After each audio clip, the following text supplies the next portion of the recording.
impression of this panel was really about women in tech. And I've worked with guys pretty much my whole career, but I've been curious about sort of what are some of your personal sort of experiences with being a woman in tech, and what challenges have you seen personally? Very good question. She read my notes. We were going to do that. Okay, let's answer that. That's a really good one. We'll start with Alice because she has taken it. Sure, yeah. So I definitely felt that, especially starting off as a developer. Being 21 years old and working at Hewlett-Packard, where it's mostly like middle-aged men, it was really hard to get credibility. But you start to learn your audience, right? And I feel like something that helped a lot was being able to speak their language, in the sense that men typically like to see numbers and evidence and metrics.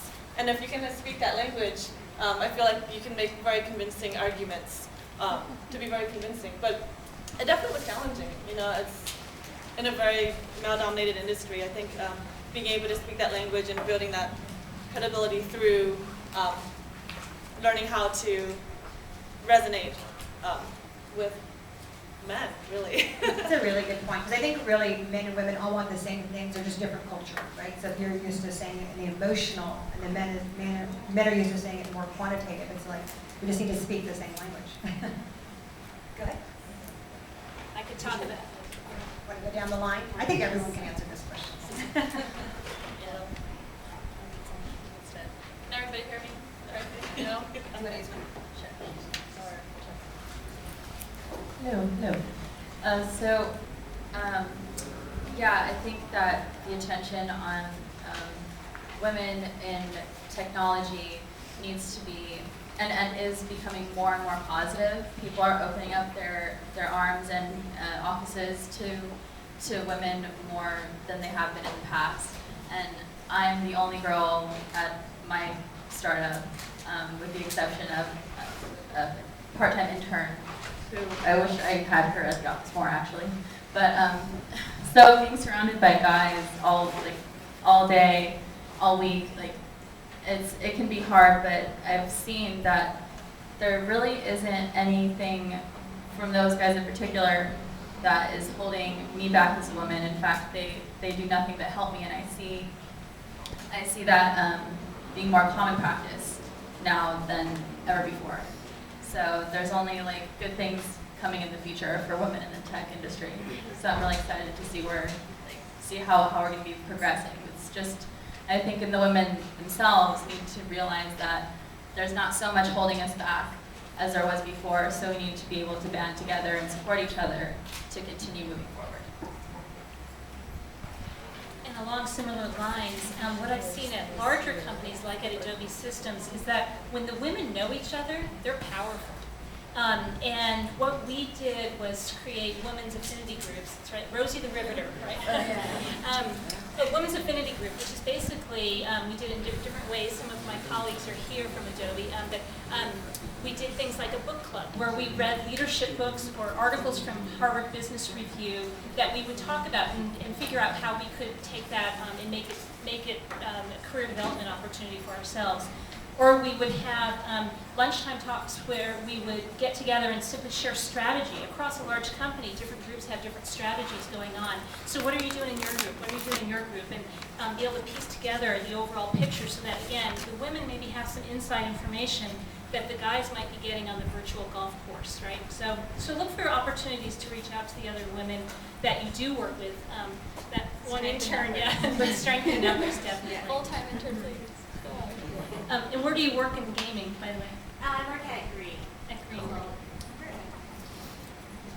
Yeah, I don't have too much more to add other than I think just through collaboration is really where we're going to see progress. And I think it was Eleanor Roosevelt who said, if you want something done right, have it done by a woman. I would just toss out a shout out to Women 2.0. If anyone here is trying to connect with more women in tech in the Bay Area, that's a great place to look. They do a lot of cool stuff, and certainly worthwhile to get involved. Yeah. All right. So thank you so much for that question. You guys have really good questions. Maybe I should throw this away and just get all your questions. All right. So now we're going to go to specific questions, and I know you guys are getting restless because you want to have cocktail and cookies. So we're going to do these relatively quick. So let's just go ahead and group these. So I have questions for Alice. Here are my questions for Alice, and I've given her these to her beforehand, so don't think I'm just bombarding her. What is the greatest challenge in integrating with social sites in her role here at Zappos? And which sites have the highest engagement? So which is it Facebook, Twitter, Instagram, Pinterest? And why do you think this is the case? So what is the greatest challenge in integrating with social sites? Which ones have the highest engagements, and why is that? Okay, so I'll answer the first one first about the greatest challenge. So yeah, at Zappos Labs, we're always trying to play around with the different social domains and kind of experimenting. And one of the challenges I feel that is most difficult is really getting people to connect and to share in the scale that we want. You know, pinning and sharing and liking, these are all really great ways of putting more impressions out there, and that's what we really like to try to do. But you know, people are getting pretty protective of their online presence.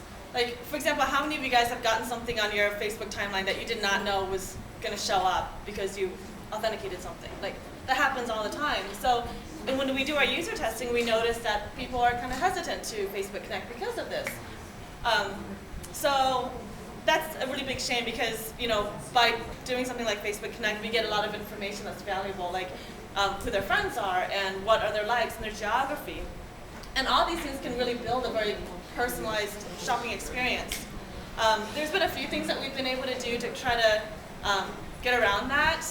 We have a product in beta called What to Wear, and that's when you specify an event and you get your friends to give ideas and give comments about what their opinions.